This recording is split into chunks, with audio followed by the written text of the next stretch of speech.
Let's explore how to remove Docker containers. We will focus on cleaning up containers using the Docker remove command. This is essential for managing your Docker environment effectively. Before we dive into removing containers, it's important to understand the different states a container can be in. A container can either be in a running state, which means it's active and executing, or in a stop state, meaning it has exited. To remove a single container, you can use the basic Docker remove command followed by the container's name. For example, Docker remove container _name. Alternatively, you can use the container's ID. For example, Docker remove ABC123DF456. To remove multiple containers at once, simply list the container names or IDs after the Docker remove command. For example, to remove multiple containers by name, the command is Docker remove web_app database_server cache. To remove multiple containers by ID, the command is Docker remove ABC123DF456GHI789.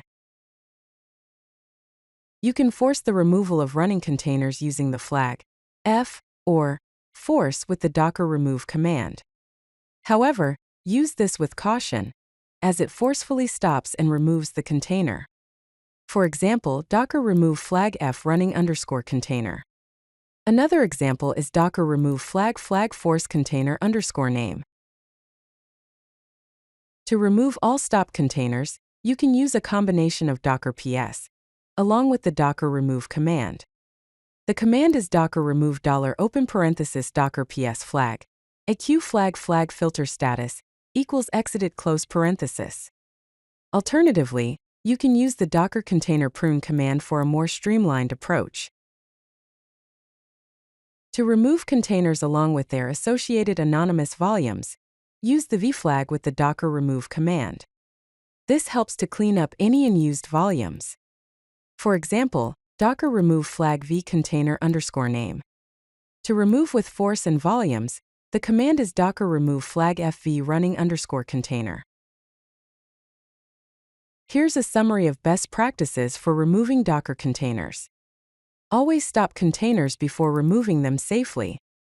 Use the force flag carefully only when absolutely necessary. Perform regular cleanups using Docker container prune for maintenance. Finally, consider using the v flag to clean up anonymous volumes. If you like this video, hit that like button and don't forget to subscribe. Visit CodeLucky.com for more such useful content.